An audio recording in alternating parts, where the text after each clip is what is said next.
పోయి రావాలనే పోయారు ప్రతి ఒక్కరూ. కానీ ఈ కుటుంబం కాపురముండుటకు ఏ దేశంలో? ఏ దేశం? మోయాబు దేశములో, అపవిత్రమైన దేశములో, పాపము నిండి ఉన్న దేశములో.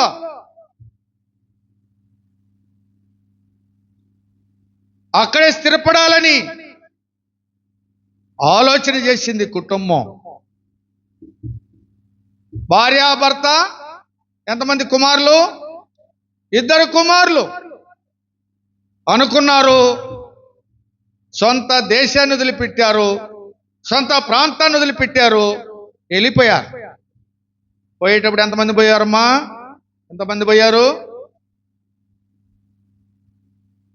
అర్థమవుతుంది కదమ్మా? ఎంతమంది పోయారు? 4 పోయారు. ఇప్పుడు మనం చదువుకున్న వాక్య భాగంలో 21వ వచనంలో ఎంతమంది కనపడుతున్నారు ఇక్కడ? ఒక్కటే కనపడుతుందమ్మా. ఆమె పరాయి దేశస్తురాలు కదా. వెళ్ళిన వారిలో మామూలుగా ఎంతమంది రావాలో తెలుసా? 6 మంది రావాలి. 10 సంవత్సరాలు అక్కడ కాపురం ఉన్నారు. 2 కుమారులకి వివాహం అయింది. ఏ సంబంధం చేశారు? మోయాబు దేశ సంబంధమే.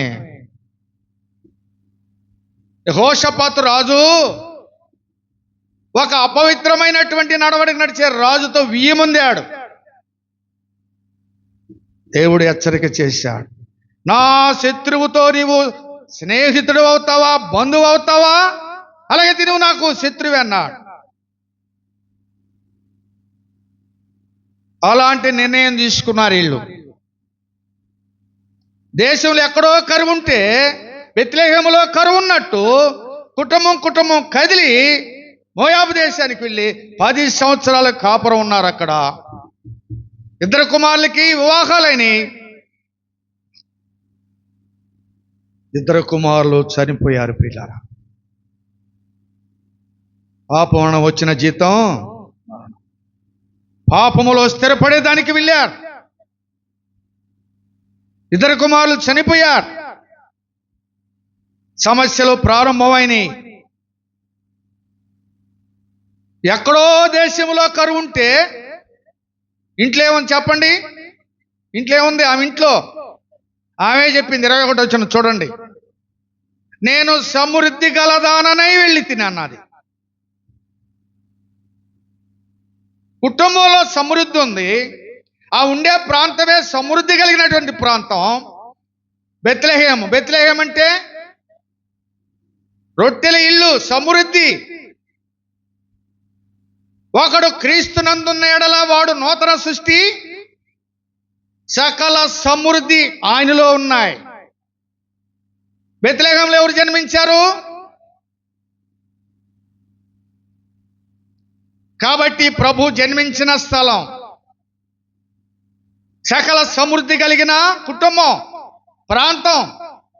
సొంత ఆలోచన చేశారు వెళ్ళిపోదామని. తిరిగి రావాలని పోలేదోళ్ళు. సామెతల గ్రంథం 3వ అధ్యాయంలో ఒక మాట ఉంది, నీ స్వబుద్ధిని నీవు ఆధారము చేసుకొనక.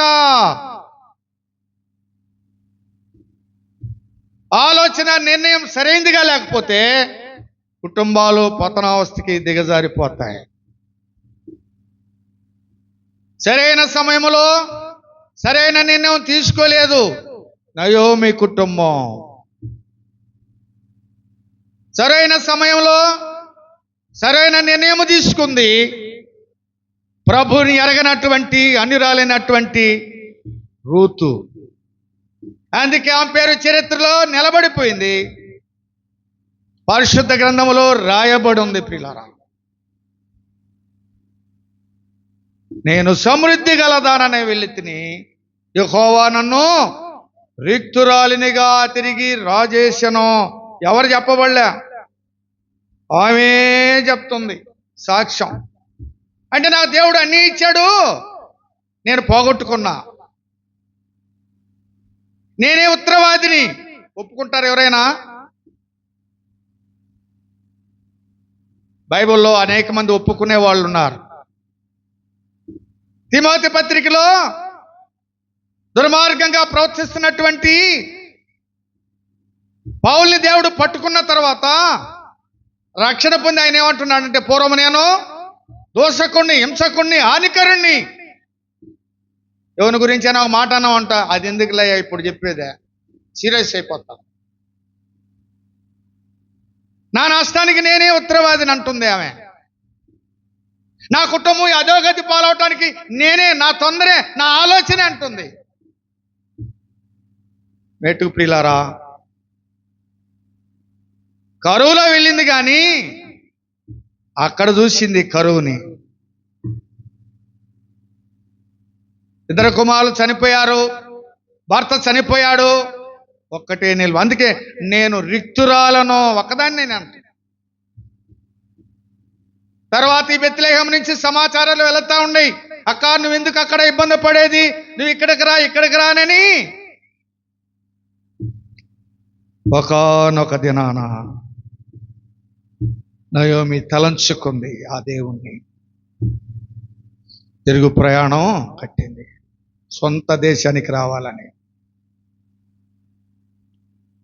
ఇద్దరు కోడళ్ళు ఆమెతో కూడా ఉన్నారు. ఒక కోడలు, నేను వస్తున్నా నీతోటే అన్నది. ఊరికే మాట సాయం వచ్చిందా, బయలుదేరిందా, ఇంకెక్కడ పేరు కనపడలా. ఒకడు పాపంలో పుట్టి, పాపంలో జీవించి, పాపంలో చనిపోతే ఇతను నాశనానికి వెళతాడు. నాశనం కోరుకుంది ఒక కోడలు. మరొక కోడల పేరు ఏం పేరు? రూత్. ఈ రూత్ ఎవరంట? అన్యురాలు, విదేశీరాలు కదా, యవనస్తురాలు, ఇంకా విధవరాలు, అన్ని రాలే. నిర్ణయం తీసుకుంది. అత్త ముందుగానే కాళ్ళకు బంధాలేసింది. నేను వస్తానంటే నువ్వు రావద్దని చెప్తావు కావాలా, నువ్వు చెప్పొద్దట. అత్త నేను కూడా వస్తా నీతోటి. అమ్మా వద్దమ్మా, యవనస్తురాలివి, నేను వృద్ధురాలిని, నేనేం సంపాదించలేను, నాతో కూడా వస్తే ఏం సుఖపడతా, వద్దు ఇక్కడే ఉండు. ఆమె ఏమన్నదామె? నన్ను రావద్దు అనద్దు. బతిలాడుకుంటుంది. అత్త నన్ను రావద్దు అనద్దమ్మా అంట. ఇద్దరు తిరుగు ప్రయాణం. ఎక్కడికి వచ్చారు? తెలియని ప్రజలు, తెలియని భాష, తెలియని దేశం. అమెరికాలో 12 గంటల తేడా ఉంటుందంట, పగలికి రాత్రికి. మనకి వాళ్ళు ఎవరో తెలియనటువంటి ప్రాంతానికి స్వదేశం విడిచిపెట్టి పరాయి దేశానికి ఆ తాత నేను కూడా వస్తా, నన్ను రావద్దనొద్దు. ఒక కమిట్మెంట్, ఒక నిర్ణయం, ఒక తీర్మానం. ఎందుకమ్మా వద్దామంటే, లేదత్తా నీ దేశమే నా దేశం, నీ జనులే నా జనులు, నువ్వు తింటే నేను తింటా, నువ్వు ఉంటే నేను ఉంటా, ఇంకా నీ దేవుడే నా దేవుడు. ఒక వడంబడి కుదిరించుకొని బెత్లెహేముకు వచ్చింది. తిరుగు ప్రయాణంలో జీవితం మార్చబడింది. జీవితం మార్చబడింది. చెప్పిన మాట ప్రకారమే. అత్త ఏం చేయలేదు, సంపాదించలేదు. భోజనం కావాలి కదా, అమ్మా నేను అప్పుడు చెప్పాను కదా, నువ్వు వినలేదమ్మా. అత్త నువ్వేం భయపడొద్దు, నేను కష్టపడతా, పొలాలు లేవు కదా మనకి, పరిగేరుకొని తెస్తా, నిన్ను కూడా పోషిస్తా. ఎవరామె? వృద్ధురాలా? యవ్వనస్తురాలు, చక్కని సౌందర్యవంతురాలు. బోయేజ్ అడుగుతున్నాడు, ఎవరు ఈ పడుచురాలు, యవనస్తురాలు ఎవరు? ఏం చేస్తున్నామే? అత్తకాడ పర్మిషన్ తీసుకొని ఒక యజమానుడు పొలం లేకపోయింది. ఉదయం మొదలుకొని నడు వంచింది, లేవలేదు. ఆమె ఏరినటువంటి ఆ పరిగా గుట్ల గుట్లుగా కనపడతా ఉంది. ఏమేరిందో చెప్పగలరా మీరు? ఆమె ఎలాగ ఏరింది? రైతులు ఎవరైనా ఉంటే వాళ్ళకి తెలుస్తుంది.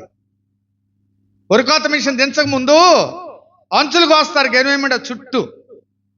కోసేటప్పుడు కొన్ని నిలబడిపోతాయి అక్కడక్కడ. ఇవి దొరికినాయి ఆంకి. పనమోపులు కట్టి మోసుకోబోతా ఉంటే మోపులో నుంచి జారిపోతాయి కొన్ని. ఇవి దొరికినాయి ఆంకి.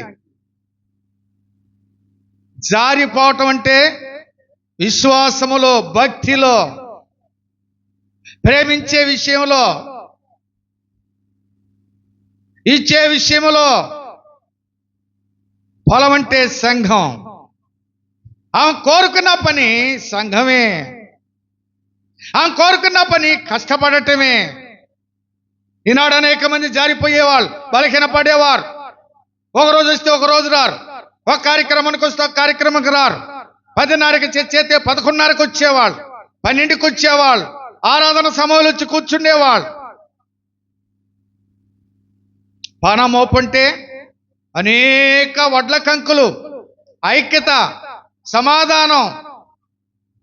పనమోపన్న గాని సంఘమే. మొదటున్న భక్తి విశ్వాసం రోజు రోజుకి తరిగిపోద్ది. ఇంకా గనివెమ్మడున్నటువంటి కంకులు అక్కడ ఎందుకున్నాయి అంటే కోసేటప్పుడు కొడవలకి లోబడలేదు. కత్తి వంటి వాక్యం, సుత్తి వంటి వాక్యం, పాల వంటి వాక్యం, తేనె వంటి వాక్యం, అగ్ని వంటి వాక్యం, నీళ్ళ వంటి వాక్యం ప్రకటిస్తూ ఉంటే ఎక్కడ పడ్డాయి అంత విత్తనాలు? రాతి నేల మీద. మొలుస్తున్నాయి కానీ ఎండిపోతున్నాయి, మొలుస్తున్నాయి కానీ లోకాశలు కమ్మివేస్తూ ఉన్నాయి. ఇలాంటి పని ఆత్మీయ అర్థంలో ఆమె తీసుకుంది. పొలం అయిపోయిన ఏం సార్ సంఘం అని చెప్తున్నారు అని అనుకోబాకండి. మనకు కావలసిన ఆత్మీయ సంగతులే. గొప్పవాని పొలంలోనికి వచ్చింది, నమ్మకంగా పనిచేస్తూ ఉంది. ఒక మాట మాత్రం ఆయన చెప్పాడు ఇక్కడ, నీవు నీ అత్తకు, నీ భర్త చనిపోయిన తర్వాత నీ అత్తకు చేసినదంతా నేను చూశా. అత్త అంటే స్త్రీ, స్త్రీ అంటే సంఘమే. నువ్వు చేసే పనికి, పరిచర్యకు దీవెన ఉంది, బహుమానం ఉంది, ఆశీర్వాదాలున్నాయి. తెలుసో తెలియక మందిరానికి వస్తే నాకు చదువు రాదు, నాకు బైబుల్ రాదు, నేను పాట పాడలేను, నేను పత్రిక కూడా చదవలేను అంటుంటారు చాలా దగ్గరలో. నీ హృదయములానికి స్థానం ఇస్తే చాలు, నువ్వు నీ కుటుంబం దీవించబడుతుంది. తెలియకుండా బోయేజు పొలములోకి వచ్చింది. ఏమైంది ఆమె తెలుసా? సమయం లేదు, మహారాణి అయింది, భాగ్యవంతురాలైంది, ఐశ్వర్యవంతురాలైంది, కూటికి అల్లాడుతా పొలంలోకి వచ్చింది, సకల సమృద్ధిని పొందుకుంది, భాగ్యవంతురాలైంది. రూత్ అయితే బోయేజు పొలంలోకి వచ్చింది. నీవు నేను బోయేజు కన్నా గొప్పవాడు మన ప్రభువైన యేసుక్రీస్తు. నిన్న నేడు రేపు నిరంతరం ఏకరీతిగా ఉన్నవాడు, సర్వలోకాన్ని ప్రేమించినవాడు, పరలోకాన్ని విడిచిపెట్టాడు, భూమి మీదకి ఆయన రిక్తుడుగా వచ్చాడు, సశరీరుడుగా వచ్చాడు, రక్తమాంసములు అమర్చుకొని వచ్చాడు. నిత్యనాశనానికి జోగుచున్న నిన్ను నన్ను ప్రేమించి తన నిర్దోషమైన నిరపరాధమైన రక్తము భూమి మీద చిందించాడు. ఎఫెసీయులకు రాసిన పత్రిక 2వ అధ్యాయం మొదట వచ్చు, మీరు మీ అపరాధముల చేత పాపముల చేత చచ్చిన వారే ఉండగా క్రీస్తుతో కూడా బ్రతికించాడు. ఒకప్పుడు కొట్టివేశాడు, ఇప్పుడు ఆయన బాగు చేస్తున్నాడు, బ్రతికిస్తున్నాడు. నేను నిన్ను విలువ పెట్టి కొన్నా, నీవు నా సొత్తు అన్నాడు. అయితే ఒకానొక దినాన నీ కొరకు నా కొరకు చనిపోయి తిరిగి లేచి తండ్రి వద్దకు వెళ్ళి ప్రభు రాబోతున్నాడు. అప్పుడు ఎందుకు వస్తాడో తెలుసా? తీర్పరిగా, శిక్ష విధించేవాడుగా వస్తాడు.